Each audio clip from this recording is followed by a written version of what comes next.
सरकारले हप्तामा 2 दिन सार्वजनिक बिदा दिने निर्णय खारेज गरेको छ। मन्त्रिपरिषद बैठकको निर्णय सार्वजनिक गर्न मङ्गलबार आयोजित पत्रकार सम्मेलनमा गृहमन्त्री बालकृष्ण खाँडले शिक्षा र स्वास्थ्यमा व्यावहारिक नदेखिएकोले हप्तामा 2 दिन सार्वजनिक बिदा दिने निर्णय खारेज गरिएको बताउनुभयो। बैठकले विश्व बैंकबाट हरित उत्थनशील समावेशी विकासका लागि हुने 100 मिलियन प्राप्त हुने अमेरिकी डलर करिब 12 अर्ब रुपियाँ सहुलियतपूर्ण ऋण सहायता लिन वार्ता टोली गठन गर्ने निर्णय गरेको छ।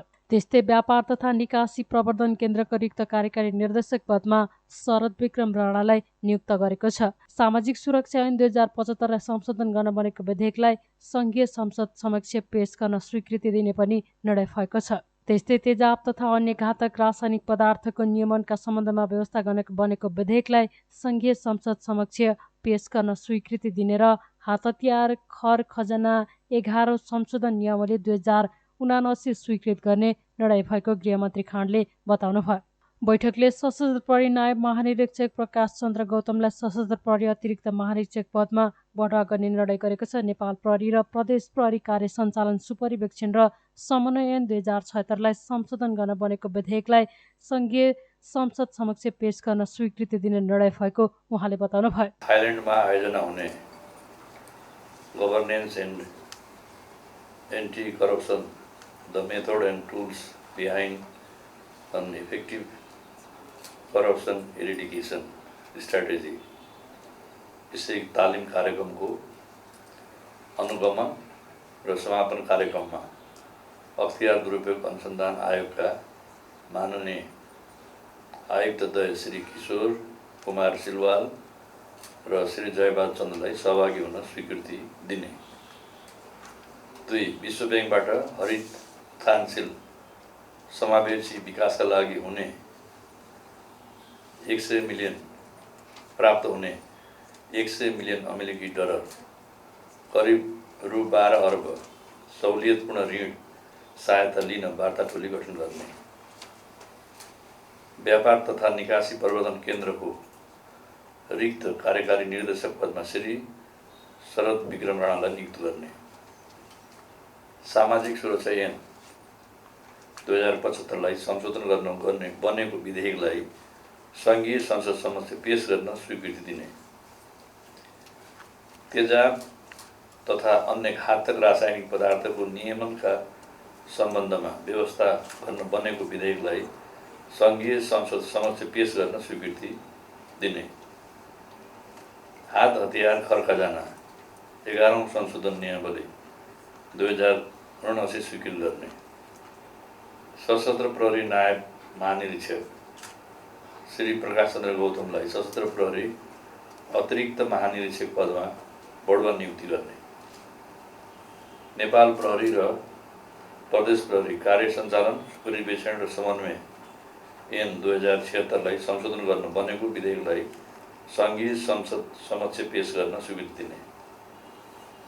अस्ट्रेलियाको ब्रिस्बेनमा आयोजना हुने Asia Pacific ministerial conference on disaster risk reduction कार्यक्रममा गृह मन्त्रालयका सचिव श्री टेकनारायण पाण्डेलाई सहभागी हुन स्वीकृति दिने। भारतको नयाँ दिल्लीमा हुने नेपाल भारत सीमा व्यवस्थापन सम्बन्धी संयुक्त कार्यदलको 12औं बैठकमा नेपालको तर्फबाट गृह मन्त्रालयका सहसचिवको नेतृत्वमा प्रतिनिधिमण्डललाई भाग लिन स्वीकृति दिने। प्रहरी नायब निरीक्षकहरू उत्तमराज जोशी, अरुण कुमार बिसी, दिवेश लोहनी, मुकुन्दराज आचार्य र पूजा सिंहलाई प्रहरी अतिरिक्त महानिरीक्षक पदमा बढुवा नियुक्ति गर्ने। लुम्बिनी सांस्कृतिक नगरपालिकालाई अस्पताल भवन निर्माणार्थ सरकारी जग्गा लिजमा उपलब्ध गराउन स्वीकृति दिने। यो विधा चाहिँ नि हामीले परीक्षणको रूपमा लागू गरेका थियौँ र खास गरेर शिक्षा स्वास्थ्य लगायत कतिपय क्षेत्रमा तत्काललाई व्यावहारिक नदेखिएका कारणले यो निर्णयलाई फिर्ता लिएको छ। बैठकले लुम्बिनी सांस्कृतिक नगरपालिकालाई अस्पताल भवन निर्माणार्थ सरकारी जग्गा लिजमा उपलब्ध गराउन स्वीकृति दिने निर्णय गरेको छ भने गरिबी निवारण कोष सञ्चालक समितिको उपाध्यक्षको राजीनामा स्वीकृत गर्ने निर्णय गरेको छ।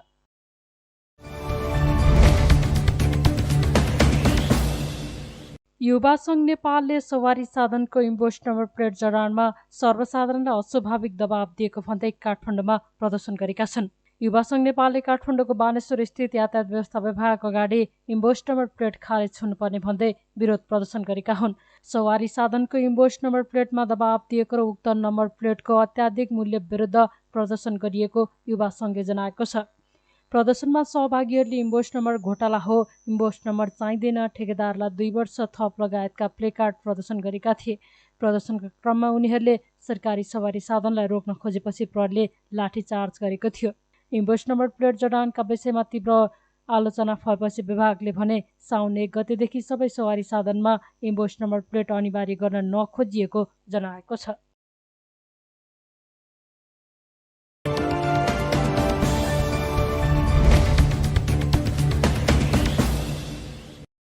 मधेस आन्दोलन र थारूहट आन्दोलन लगायत विभिन्न आन्दोलनमा लगाइएका झुटा मुद्दा फिर्ता लिनुपर्ने लगायतका माग राख्दै लोकतान्त्रिक समाजवादी पार्टीले प्रधानमन्त्री शेरबहादुर देउवालाई ज्ञापन पत्र बुझाएका छन्। मङ्गलबार जसपा अध्यक्ष महन्त ठाकुर नेतृत्वको टोलीले मधेस तथा थारूहट आन्दोलनकारीमाथि लागेका मुद्दा फिर्ता र रिहाई तथा सम्झौता कार्यान्वयन लगायतका 11 बुँदे माग राख्दै प्रधानमन्त्री देउवालाई ज्ञापन पत्र बुझाएका हुन्। लोसपाले महोत्तरी र कैलालीमा रहेको रेशम चौधरी लगायतका बन्दीहरूलाई अविलम्ब रिहाई गर्न ध्यानकर्षण गराएका छन्। त्यस्तै संविधान अनुसार जन्मसिद्ध नागरिकका सन्तानलाई अविलम्ब नागरिकता प्रमाणपत्र प्रदान गरेर वैवाहिक अङ्गीकृत सम्बन्धी हालसम्म कायम रहेको कानुनी व्यवस्थालाई निरन्तरता दिने पनि लोसपाले माग गरेको छ। लोसपाले किसानलाई मलखातको व्यवस्था अविलम्ब गर्न पनि माग गरेको छ भने बाढी पहिरो नियन्त्रणका लागि तत्कालीन अल्पकालीन र दीर्घकालीन कार्यक्रम लागू गर्नुपर्ने र विस्थापितहरूको बसोबासको व्यवस्था मिलाउन पनि ध्यानकर्षण गराइएको लोसपाका नेता उमाशंकर अर्गरियाले जानकारी दिनुभयो। सबभन्दा पहिला प्रधानमन्त्रीजीलाई आज ज्ञापन पत्र बुझाएको छौँ। त्यसमा के छ भने नागरिकता अहिले विहीन छ।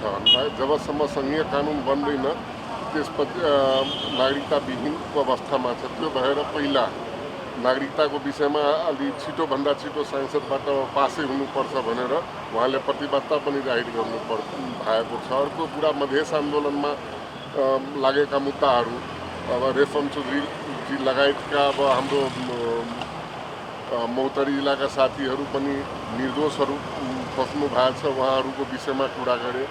अहिले जल्दो बल्दो किसानको समस्यामाथि मल खाद अविलम्ब उपलब्ध गराउनको लागि हामी माग गरेका छौँ।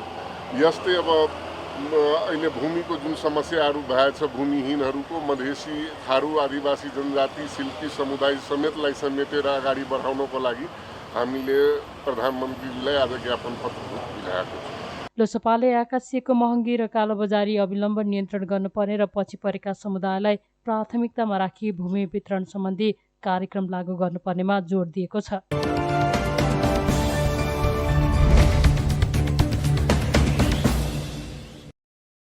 संस्कृति पर्यटन तथा नागरिक उड्डयन मन्त्री प्रेमबहादुर आलेले आफ्नै पार्टीका केही नेताहरूले आफूलाई बदनाम गर्न खोजेको बताउनु भएको छ। मङ्गलबार पशुपतिमा विश्वरूपा मन्दिर तथा सतल पुनर्निर्माण कार्यको क्षमा पूजा सहित शुभारम्भ एवं शिलान्यास कार्यक्रममा मन्त्री आलेले आफ्नै पार्टीका केही नेताहरूले आफूले धेरै चलखेल गर्यो भनेर आफू विरुद्ध अन्तर्वार्ता दिएर बदनाम गर्न खोजेको बताउनु भएको हो। मन्त्री आलेले आफूलाई पदको कुनै लोभ नभएको भन्दै आफू मन्त्री छाड्न तयार रहेको जिकिर गर्नुभयो। आफूहरू 6 महिनाका लागि मन्त्री बनेको तर यसबीचमा 2 महिना ग्रेस मार्क समेत पाएर 8 महिना सरकारमा बस्न पाएको भन्दै अरूलाई मौका दिँदा आफू खुसी हुने उहाँले बताउनुभयो। उहाँले बतास समूह विरोधको मुद्दा अघि बढाउनका लागि वडा तहबाट सहयोग नभएको जिकिर समेत गर्नुभयो। यहाँका आदरणीय जनप्रतिनिधि वडा अध्यक्षज्यूहरू वडा सदस्यज्यूहरू हुरी पनि नआउने बतास पनि नछिर्ने गरी तपाईँले यसको समर्थन गर्नुहोला, सम्बोधन गर्नुहोला। 100 किलोको मन्त्री तपाईँहरूको साथमा छ। अर्को कुरा म भन्न चाहन्छु, मैले मेरो पार्टीको आदरणीय नेता माधव कुमार नेपाललाई मन्त्रीमण्डल निर्माण गर्दाखेरि 6 महिनाको लागि हामीलाई तोकेको थियो र मैले त्यही बेला भनेको थिएँ हामीले त 8 महिना खान पायौँ, 2 महिना त ग्रेस मार्क पाइसक्यौँ। अरू साथीहरूलाई मौका दिने तपाईँको यदि इच्छा छ भने दिनुहोस्, म खुसी छु भनेर मैले सहमति पनि दिएको। तर हाम्रै पार्टीभित्रका केही चिप्ले चोरहरू, चिप्ले किराहरू आलेले धेरै चलखेल गरौँ भनेर इन्टरभ्यू दिइराखेका छन्। यहाँ सञ्चारकर्मी साथीहरू भएको हुनाले यो कुरा तपाईँहरूले सम्प्रेषण गर्नुहुनेछ भन्ने म आग्रह पनि गर्न चाहन्छु। मलाई कुनै मन्त्रीको लोभ छैन। म जति समय यो कुर्सीमा बस्छु, देश र जनताको सिट नबिग्रिने गरी मैले काम गर्छु।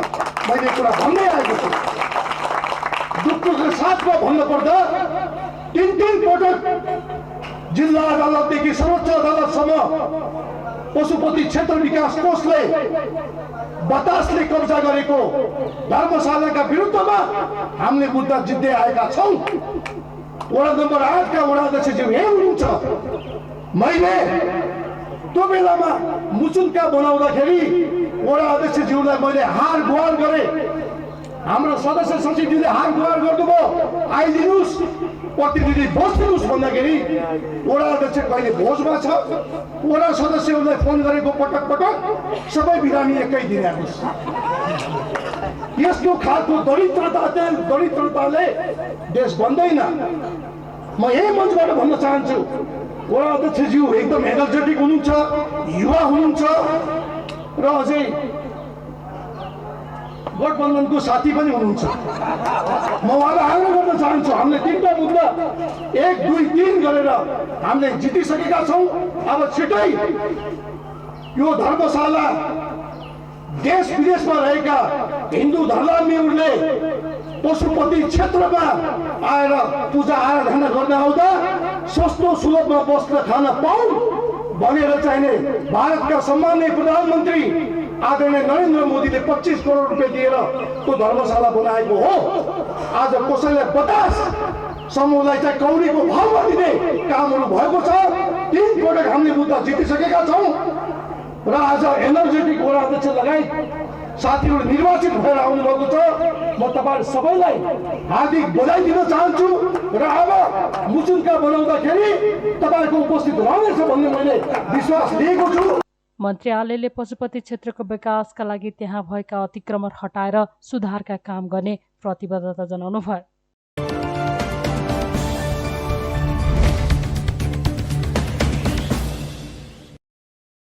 गृहमन्त्री बालकृष्ण खाँडले बर्दियाको मधुवन नगरपालिका 2 को ओराली बजार क्षेत्रमा स्थानीयको प्रदर्शनमा गोली चलेको विषयमा छानबिन गरिने बताउनु भएको छ। प्रतिनिधि सभाको मंगलबारको बैठकमा उक्त घटनाबारे सांसदले उठाएको प्रश्नको जवाफ दिँदै गृहमन्त्री खाँडले प्रदर्शनमा प्रहरीले गोली चलाउँदा नवीन थारूको मृत्यु भएको र केही घाइते भएको भन्दै उक्त घटनाको छानबिन हुने बताउनु भयो। बाघको आक्रमणबाट स्थानीय घाइते भएपछि स्थानीयहरू आन्दोलनमा उत्रिएका थिए। मन्त्री खाँडले आन्दोलनमा उत्रिएका नागरिकहरूमाथि गोली चलाउने आदेश नदिएकाले दोषीलाई कारबाही गर्ने प्रतिबद्धता जनाउनु भयो। घटनाबारे छानबिन गर्न गृह मन्त्रालयका सहसचिव हरि घिमिरेको संयोजकतामा 5 सदस्यीय समिति बनेको उहाँले जानकारी दिनुभयो। सो समितिलाई काम सुरु गरेको मितिले 7 दिनभित्र घटनाका सम्बन्धमा स्थलगत रूपमा छानबिन गरी प्रतिवेदन पेश गर्न कार्यादेश दिइएको छ। त्यस्तै उहाँले बाँकेमा भएको सामूहिक बलात्कारमा संलग्न 7 जना पक्राउ परेको र हदैसम्म कारबाही गर्ने प्रतिबद्धता जनाउनु भयो। घटनामा 16-17 वर्षका पुरुष समेत संलग्न भएको जानकारी आएको भन्दै उहाँले यौन हिंसाबाट बच्ने, बचाउने र गरिए हुने सजायबारे जानकारी दिने सामग्री पाठ्यक्रममा राख्नुपर्ने मागप्रति सकारात्मक रहेको जिकिर गर्नुभयो। आपी सोनारी निवासी 16 वर्षकी एकजना युवतीमाथि बाँके जिल्लाकै बैजनाथ बस्ने हेमराज थारूले आफ्नो जन्मदिनको कार्यक्रममा आमन्त्रण गरी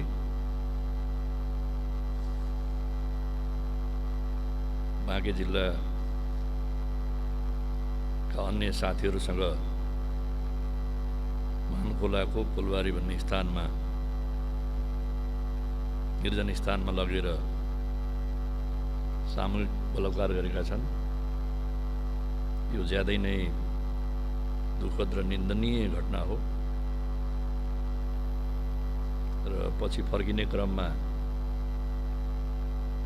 खजुराको धनौली प्रहरी चौकीले 2 जना युवाहरू अगाडि पछाडि बसेका र युवतीलाई बीचमा राखेर यता ल्याउँदै गरेको अवस्थामा भेट्दाखेरि शङ्का लागेर सोधपुछ गर्दा र पछि केटीले आफ्नो जानकारी दिएपछि सामूहिक बलात्कार भएको आधारमा 7 जना युवाहरूलाई गिरफ्तार गरेर कारबाही प्रारम्भ गरेको छ। त्यसमा उनलाई बोलाउने हेमराज थारू, ऊ पनि बैजनाथ 8 बाँकेकै 17 वर्षकै युवा रहेछन्। त्यस्तै विक्रान्त थारू, निराजन थारू, प्रवीण थारू, राजकुमार थारू, भीमनाथ थारू र निर्देशी थारू 7 जनाले सामूहिक बलात्कार गरी बर्दिया जिल्लाको मधुबन नगरपालिका वडा नम्बर 2 सोनाया गाउँ क्षेत्रमा 2079 जेष्ठ 23 गते बिहान 8:50 बजे आफ्नो खेतमा काम गरिरहेको अवस्थामा पछाडिबाट चितुवाले आक्रमण गरेर सोही गाउँ बस्ने वर्ष 41 अस्मिता थारू घाइते हुनुभयो। तर उहाँको कम्मर त्यस्तै दाहिने हात र तिघ्रामा चिथोरिएको र कोतरिएको छ र उक्त स्थानबाट उहाँलाई कोठियाघाट प्रहरी चौकीमाबाट खटिएका प्रहरीहरूले उपचारका लागि नेपालगञ्ज गएका थिए र सोही दिन दिउँसो 1:15 बजेदेखि मधुबन नगरपालिका वडा नम्बर 3 ओराली बजारमा चितुवाको आक्रमणले घाइते बनाएको विषय लिएर त्यहाँको स्थानीय सामुदायिक वन उपभोक्ता समितिका पदाधिकारी सदस्यहरू तथा स्थानीय नागरिकहरूले बाघ र चितुवाको आक्रमणलाई नियन्त्रण गर्नुपर्ने, तार जालीको व्यवस्था हुनुपर्ने, त्यहाँको जनजीवनको सुरक्षाको माग राखेर हुलाकी सडकलाई अवरुद्ध गरेको अवस्था थियो। र दिउँसो 3:45 बजेको समयमा बर्दिया राष्ट्रिय निकुञ्जबाट रेन्जर र सुरक्षाकर्मी समेतको टोलीलाई बाघ नियन्त्रणको घटनास्थलतर्फ हटाइएको थियो र सुरक्षाकर्मीहरूले त्यहाँ राजमार्गमा झन्नै 5 घण्टा अवरुद्ध भइसकेपछि यात्रीहरूको आफ्नो गन्तव्यमा जानुपर्ने उनीहरूको दबाब र माग र अर्कोतिर अवरोध गरिरहेका नागरिकहरूको आक्रोशित अवस्थामा सुरक्षाकर्मीले सम्झाइ बुझाइ गरी बन्दलाई अवरोधलाई सडक अवरोधलाई खोल्ने कोसिस गर्दा त्यहाँ भिड उत्तेजित भएर भिडले ढुङ्गामुढा पनि गर्यो र प्रहरीले पनि भिड नियन्त्रण गर्ने क्रममा केही आँसु ग्यास प्रयोग गर्यो र गोली पनि प्रहार गरेको छ र जसबाट नवीना चौधरीको दुःखद निधन भएको छ। म स्वर्गीय नवीना चौधरीको दुःखद निधनमा दुःख व्यक्त गर्दछु र उहाँको आत्माको चिर शान्ति कामना गर्दै श्रद्धाञ्जली व्यक्त गर्न चाहन्छु। र बर्दियाको घटनामा दिवंगत हुनुभएको नवीना थारू यो गम्भीर क्षति हो र यो घटनाका प्रति गृह मन्त्रालयले संवेदनशील भएरै यो छानबिन समिति बनाएको छ। त्यसकारणले यसमा जो उत्तरदायी छ त्यसलाई कारबाही हुन्छ, म त्यो विश्वास दिलाउन चाहन्छु। त्यसकारणले छानबिन समिति गराउने त्यहाँको स्थानीय नागरिक र यो समुदायको पनि माग हो, त्यहाँको नागरिक समाजको पनि, त्यहाँका जनप्रतिनिधिहरूको पनि यो माग थियो र उहाँहरूले सर्वदलीय सर्वपक्षीय बैठक बसेर पनि तत्काल छानबिन समिति बनाऊ र छानबिन समितिले जुन प्रतिवेदन दिन्छ त्यो प्रतिवेदन अनुसार सरकारले कारबाही गरोस् भन्ने त्यहाँको स्थानीय जनप्रतिनिधि नागरिकहरूको सबैको चाहिँ माग हो। त्यहाँले यो छानबिन समिति बनिसकेको अवस्थामा छानबिन समितिले छानबिन गर्नेछ र निष्पक्ष छानबिन गर्नेछ र छानबिन समितिको रिपोर्टको आधारमा त्यहाँ चाहिँ सरकारले निर्णय गर्नेछ भन्ने म विश्वास दिलाउन चाहन्छु।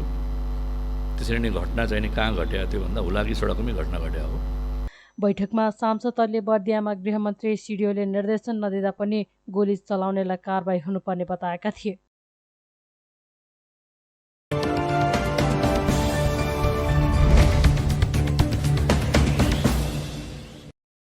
राष्ट्रिय प्रजातन्त्र पार्टी नेपालका अध्यक्ष कमल थापाले आगामी प्रदेश र सङ्घको निर्वाचन आफ्नै चुनाव चिन्हमा लड्ने बताउनु भएको छ। प्रदेशव्यापी रूपमा पार्टीले सञ्चालन गरिरहेको जनता माझमा राप्रपा नेपाल अभियानको क्रममा मधेसको राजधानी जनकपुर धाम पुग्नुभएका अध्यक्ष थापाले मङ्गलबार पत्रकार सम्मेलन मार्फत आफ्नो पार्टी गाई चुनाव चिन्हका लागि सर्वोच्चसम्म जाने बताउनु भएको हो। त्यस्तै थापाले चुनावमा तालमेल गर्ने विषयमा आफूहरू जुनसुकै विकल्पमा खुला रहेको र एजेन्डा मिल्ने कोहीसँग पनि तालमेल हुन सक्ने बताउनु भयो। उहाँले विगतमा पनि नेकपा एमालेसँग तालमेल भएकोले यसपालि पनि तालमेल हुन सक्ने सम्भावना बढिरहेको बताउनु भयो। यिनै फटाहरूले अहिले जसले राप्रपा कब्जा गरेका छन् नि, यिनीहरूले षड्यन्त्र गरेर मेरो गाई खाइदिए। यिनै व्यक्तिहरू हुन्, अहिले नाउँ नलिए, यिनै व्यक्तिहरू जसले के भने केही फरक पर्दैन दाइ, चुनाव चिन्ह जे भए पनि हुन्छ, यो पार्टी एकता चाहिँ कायम राख्नुपर्छ, नभए पार्टी पशुपति र प्रकाशजी फेरि पार्टी फुटाउन हुने हो। जसरी पनि हलो गर्नु पर्यो भनेर मलाई अन्तिमसम्म चाहिँ तपाईँको दबाब दिएर गाई चिन्ह छुटाउनु, नभए पार्टी फेरि फुट्ने हो। कतिपल्ट फुट्ने, बाध्य भएर गाई चिन्ह छुटाएर। र अहिले राप्रपा नेपाल पुनर्जागृत भएपछि हामीले गाई चिन्ह नै लिएर अगाडि बढ्ने सोचका साथ निर्वाचन आयोगमा हामीले निवेदन दियौँ, तर निर्वाचन आयोगले तत्काल गाई दिन सक्ने सम्भावना भएन। अब स्थानीय चुनाव आइसक्यो, एउटा चिन्ह त लिएर जानु पर्यो। त्यहाँ भएका मध्ये सबभन्दा हाम्रो विचारसँग मिल्ने तीर चुनाव हामीले लिएर अगाडि बढ्यौँ र अहिले पनि हामीले निर्वाचन आयोगमा गाई चुनाव चिन्हको निमित्त माग गरेर निवेदन दिएका छौँ। निर्वाचन आयोगको निर्णय के हुन्छ त्यसपछि आवश्यक पर्यो भने हामी सर्वोच्च अदालत पनि जान्छौँ। यदि निर्वाचन आयोगले गाई चुनाव चिन्ह दिएन भने हामी सर्वोच्च अदालतबाट पनि गाई लिने प्रयास गर्छौँ, किनभने नेपालको संविधान र कानुनले राजनीतिक पार्टीलाई गाई चुनाव चिन्ह दिनुहुन्न भनेर लेखेको छैन। गाई चुनाव चिन्ह पाउने हाम्रो कानुनी अधिकार हो, त्यसकारण त्यसको निमित्त हामी प्रयास गर्छौँ। अब कथम कदाचित सर्वोच्च अदालतको फैसला के हुन्छ त्यसपछि हामी फेरि उपयुक्त निर्णय गर्छौँ। अब जहाँसम्म तपाईँले अब यो चाहिँ तीरको लागि कोसँग सहकार्य गरेर जाने भन्ने प्रश्न छ, आगामी चुनाव संसदको चुनाव हामी आफ्नै पार्टीको चुनाव चिन्हबाट लड्छौँ। देशका सम्पूर्ण प्रदेश र संसदीय निर्वाचन क्षेत्रमा हामी आफ्नै चुनाव चिन्हबाट निर्वाचनमा सहभागी हुन्छौँ। केही निर्वाचन क्षेत्रमा चुनावी तालमेल हुन सक्दछ, त्यो चुनावी तालमेल भएको बेलामा पनि हामी आफ्नै चुनाव चिन्हबाट लड्छौँ र अब कोसँग तालमेल गर्ने भन्ने कुरा छ। यसको निमित्त हाम्रो विकल्प खुला छ। तुलनात्मक रूपले नेकपा एमालेसँग विगतमा पनि सहकार्य भएको हुनाले नेकपा एमालेसँग सहकार्य हुन सक्ने सम्भावना बढी छ। तर सिद्धान्ततः हाम्रो विकल्प सबै राजनीतिक दलहरूसँग खुला छ।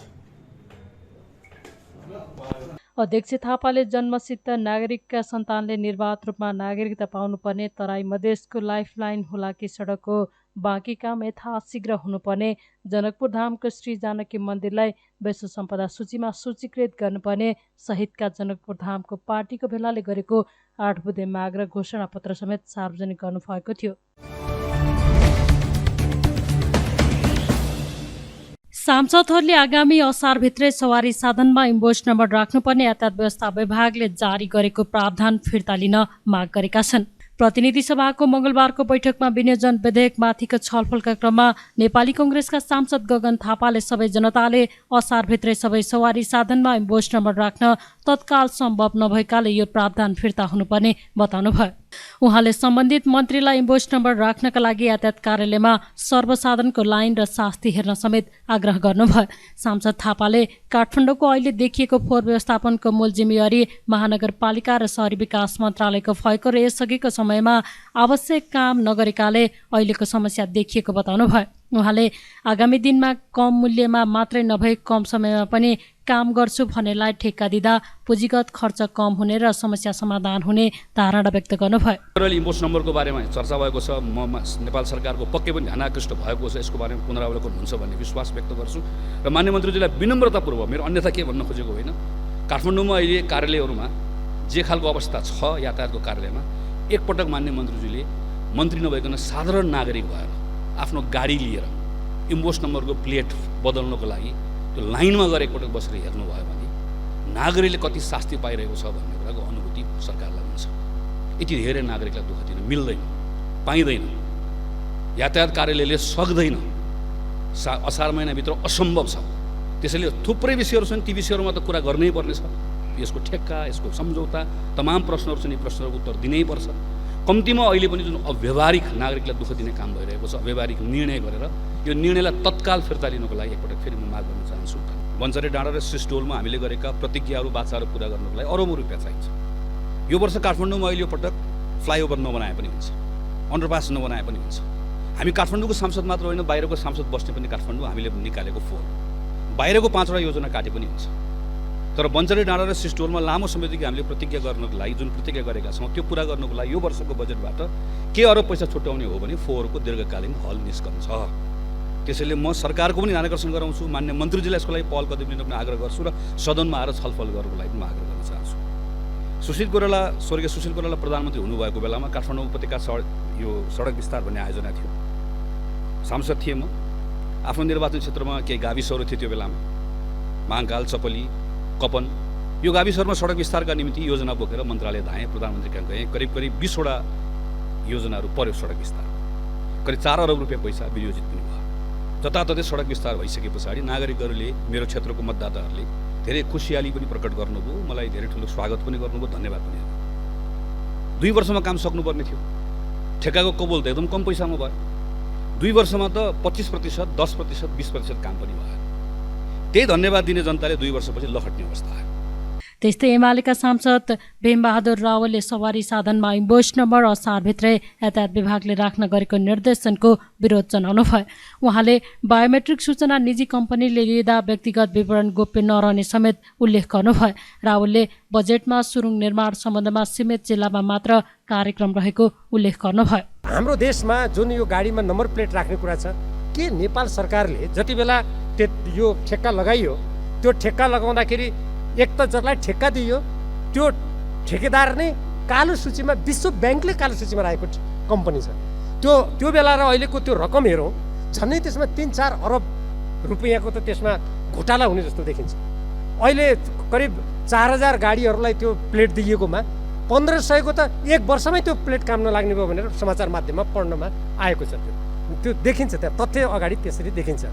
अब त्यसमा जुन हाम्रो देशभरि जुन नम्बर प्लेट राखिन्थ्यो त्यसमा हाम्रो संविधानको धारा 7 बमोजिम देवनागरी लिपिमा नेपाली भाषा सरकारी कामकाजको भाषा हुने भने त्यो त सरकारले निर्णय गर्दा नेपाली भाषाको प्रयोग गर्नुपर्ने होइन र? अहिले यस्तो स्थितिमा अनि घोषणा के गर्ने भन्दा हाम्रो विभागले साउन 1 गतेसम्म गर्ने भए गरेर नभए कारबाही गर्छ। मेरो समर्थन छ फेरि त्यो मान्यजीले अस्ति बोल्नु भएको मेरो पनि धारणा त्यही छ। अनि यो लोकतन्त्रमा आफू अनियमित काम गर्ने, देशको अर्थतन्त्रलाई अप्ठ्यारोमा पार्ने, त्यो गाडीमा नम्बर प्लेट लेख्दा नेपालीले कति रोजगारी पाउँथ्यो हिसाब किताब गरेको छ नेपाल सरकारले। देशव्यापी रूपमा त्यसबाट जनता कति लाभान्वित हुन्थे। अब जुन अहिले झन्डै 3600 रुपियाँ भनौँ अधिकतम तिर्नुपर्ने छ प्रत्येक वर्ष, त्यो त यतिकै झरेर यतिकै जाँदो रहेछ। अनि अर्को कुरा, विदेशी कम्पनीको हातमा जुन त्यो बायोमेट्रिक भनेको छ, अर्थात् व्यक्तिको जैविक सम्पूर्ण विवरण लिने भनिएको छ, त्यो विवरणले सूचना हाम्रो सूचना प्रणालीमा के असर गर्छ, हाम्रो सुरक्षा प्रणालीमा के असर गर्छ, कुनै देशले त्यसरी दिन्छ? एकजना व्यक्तिले, मैले सरकारी कर्मचारीले भनेको सुने, उहाँले के भन्नुभयो भने होइन यो त दक्षिण एसियामा सबैका नम्बर उस्तै गर्ने हुनाले निर्णय गरे। बडा हास्यास्पद तर्क। त्यसपछि बङ्गलादेशले आफ्नो बङ्गाली भाषामा किन अक्षर राखेको थियो? किन राख्यो? जब हाम्रो देशमा हामी समाचार माध्यममा दिनदिनै पढ्न पाउँछौँ, भारतीय गाडीहरू बेरोकटोक नेपालमा आउँछन्, सिमानामा नेपाललाई गाडेर जानु पर्यो भने धेरै कठिन हुन्छ भनेर यो दिनदिनै पढ्न पाइने समाचार होइन र? अनि के नेपालका गाडीहरू दिनदिनै भारत, बङ्गलादेश, पाकिस्तान, श्रीलङ्का कुद्ने भएर अनि त्यो अङ्ग्रेजी भाषामा राख्नु पर्यो? यो हास्यास्पद तर्क दिएर आफ्नो देशको मौलिकता, आफ्नो देशको पहिचान, आफ्नो संविधानको मर्यादाको संरक्षण नगर्ने कुरा यो देशप्रतिको अत्यन्त गैरजिम्मेवार काम, यो अन्तर्दायी काम हो। उहाँले निजगढ अन्तर्राष्ट्रिय विमानस्थल निर्माणका सम्बन्धमा भएको फैसलाप्रति असन्तुष्टि जनाउँदै सरकारले ठूलो रकम लगानी गरिसकेको सन्दर्भमा निर्माण रोक्न नहुने बताउनुभयो।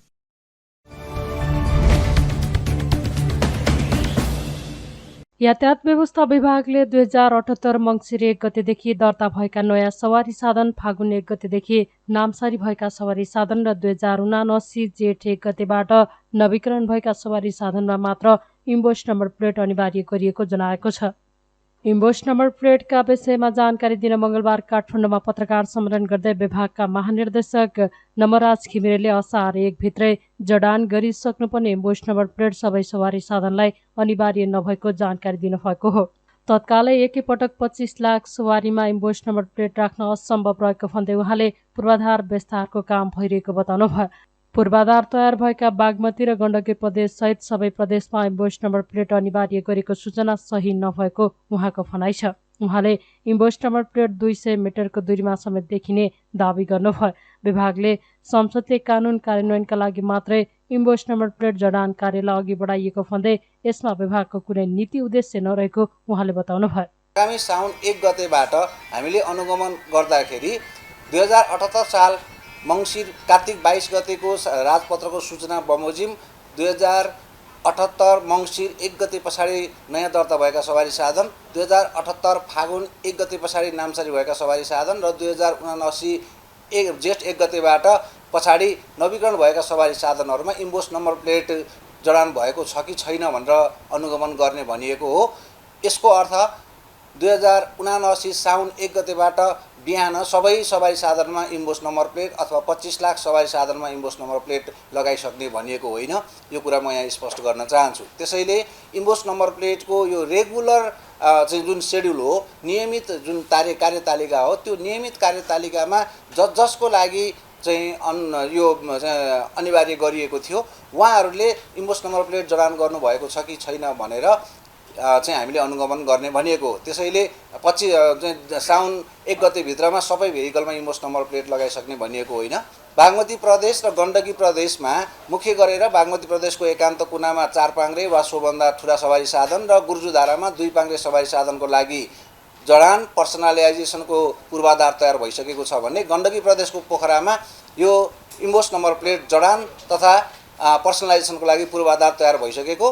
अब निकट भविष्यमै लुम्बिनी प्रदेशको बुटवलमा, बागमती प्रदेशको थप हेटौँडामा र अन्य प्रदेशहरू सुदूरपश्चिम प्रदेशमा, कर्णाली प्रदेशमा पनि इन्भोइस नम्बर प्लेटको लागि जडानको लागि चाहिँ आवश्यक पूर्वाधारहरू क्रमशः तयार गर्दै जाने भएको हुनाले तत्कालको लागि बागमती प्रदेश र गण्डकी प्रदेशलाई मुख्य रूपमा सूचनामा उल्लेख गरिएको कारणले गर्दाखेरि यी दुईटा प्रदेशका सबै सवारी साधनमा इन्भोइस नम्बर प्लेट अनिवार्य भनेर गएको सूचना सही अथवा पूर्ण होइन भन्ने म यहाँ समक्ष राख्न चाहन्छु। इन्भोइस नम्बर प्लेटमा लाइट रिफ्लेक्टर राखिएको छ जसले गर्दाखेरि राति अहिले तपाईँ हामीले चलाउने सवारी साधनमा 50 मिटरको दूरीमा अगाडिको सवारी हामीले राम्रोसँग अङ्क पढ्न सक्दैनौँ। तर यो इम्बोस नम्बर प्लेट लगाएपछि 200 मिटरसम्मको दूरीको गाडीको नम्बर प्लेट सजिलै अध्ययन गर्न सकिन्छ, टिप्न सकिन्छ, पढ्न सकिन्छ। यस्तो अवस्थामा दुर्घटना गराएर चाहिँ भाग्न खोज्ने अथवा लुक्न खोज्ने सवारी साधनलाई टाढाबाट पनि नोटिस गर्न सकिन्छ र प्रहरीले आफ्नो अनुसन्धानको दायरामा ल्याउन सक्छ। तेस्रो, नेपाल सरकारले BBIN भनेको भुटान, बङ्गलादेश, इन्डिया, नेपालको यातायात सम्बन्धी एउटा सन्धि सम्झौता गरेको छ। त्यो अनुसार भुटान, बङ्गलादेश र नेपाल, भारत यी चारवटा मुलुकहरूमा चाहिँ सवारी साधनहरू स्वतः चाहिँ आवागमन गर्ने व्यवस्था हुनेछ भनिएको छ। त्यसको लागि यी चारै मुलुकका सिस्टमले अध्ययन गर्न सक्ने, यी चारै मुलुकका सिस्टम चाहिँले बुझ्न सक्ने नम्बर प्लेट हुनुपर्छ भनेर यसलाई अङ्ग्रेजी बनाएको हो भन्ने त्यति बेलाको चाहिँ दस्तावेजहरूबाट चाहिँ बुझ्न सकिन्छ। त्यसले गर्दाखेरि अब यो चाहिँ मुख्य तीनवटा कुरा हो। यसैले यी तीनवटा सुविधाहरू, यी तीनवटा प्रविधिहरूको उपयोग लिनको निमित्त इम्बोस नम्बर प्लेट जडान गरिएको हो भन्ने यहाँहरूलाई म चाहिँ अनुरोध गर्न चाहन्छु। अब इम्बोस नम्बर प्लेट जडानको लागि अहिले यातायात व्यवस्था विभागले लिएको अग्रसरता यो केवल सार्वभौम संसदले बनाएको कानुन कार्यान्वयनको प्रयास मात्रै हो। यसमा यातायात व्यवस्था विभागको आफ्नै कुनै स्पेसल कार्यक्रम पनि छैन। यसमा यातायात व्यवस्था विभागको स्पेसल आफ्नो विशेष किसिमको उद्देश्य पनि छैन। फागुन 1, 2078 पछाडि अर्को व्यक्तिसँग किनेर आफ्नो व्यक्तिमा नामसारी गर्नुभएको छ भनेदेखि ती भेहिकलमा इम्बोस नम्बर प्लेट हेरिनेछ र यो जेठ 1 गते पछाडि तपाईँ रिन्यू गर्न जाँदाखेरि पनि तपाईँले इम्बोस नम्बर प्लेट एप्लाई गर्नु भएको छ कि छैन हेरिन्छ। उहाँले लगाउनै पर्छ, त्यो टाइम लाग्छ, उहाँले टाइम लागेको हुनसक्छ, तर उहाँले इम्बोस नम्बर प्लेट लिनको निमित्त सुरुवात चाहिँ गरेको हुनु पर्यो। त्यो चाहिँ हाम्रो यो कानुनी व्यवस्था भएको हुनाले त्यो कानुनी व्यवस्था कार्यान्वयनको मात्रै हामीले एक्सर्साइज गरे हो, अभ्यास गरे हो। यसमा हामीलाई अरू थप केही चाहिँ गर्नुपर्ने अथवा यसमा हाम्रो अरू केही कुनै किसिमको चाहिँ उद्देश्य अथवा अर्को कुनै किसिमको चाहिँ यसमा केही चिज छैन। त्यस्तै विभागले इम्बोस नम्बर प्लेटका बारेमा अनावश्यक भ्रममा नपर्न समेत आह्वान गरेको छ।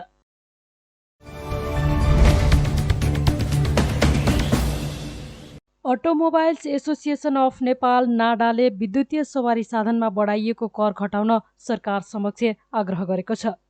मंगलबार काठमाडौँमा पत्रकार सम्मेलन गर्दै नाडाले आर्थिक वर्ष 2079-80 को बजेट मार्फत विद्युतीय सवारी साधनको भन्सार र अन्तशुल्कमा वृद्धि गरिएको भन्दै कर घटाउन आग्रह गरेको हो। नाडाका अध्यक्ष ध्रुव बहादुर थापाले विद्युतीय सवारी साधनमा पुरानै कर लागू हुनुपर्ने बताउनुभयो।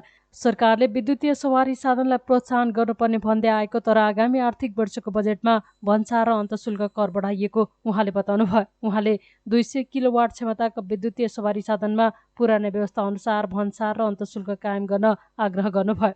उहाँले विदेशी मुद्राको सञ्चितलाई देखाउँदै असार मसान्तसम्म सवारी साधन आयातमा लगाइएको प्रतिबन्ध हटाउन समेत माग गर्नुभयो। अध्यक्ष थापाले नयाँ सवारी साधनमा मात्र अनिवार्य रूपमा इन्भोइस नम्बर प्लेट जडान गर्नुपर्नेमा जोड दिनुभयो। यो जुन ब्याङ्कहरूमा तरलताको सङ्कट थियो त्यसलाई पनि समाधान गर्नलाई ठुलो एउटा सपोर्ट चाहिँ हुन्छ, किनभने हामीले बेचेका गाडीहरू भनेको त अरबौँ पैसाहरू चाहिँ अहिले ब्याङ्कमा रहिरहेको थियो, बाहिर पठाउनु पर्थेन।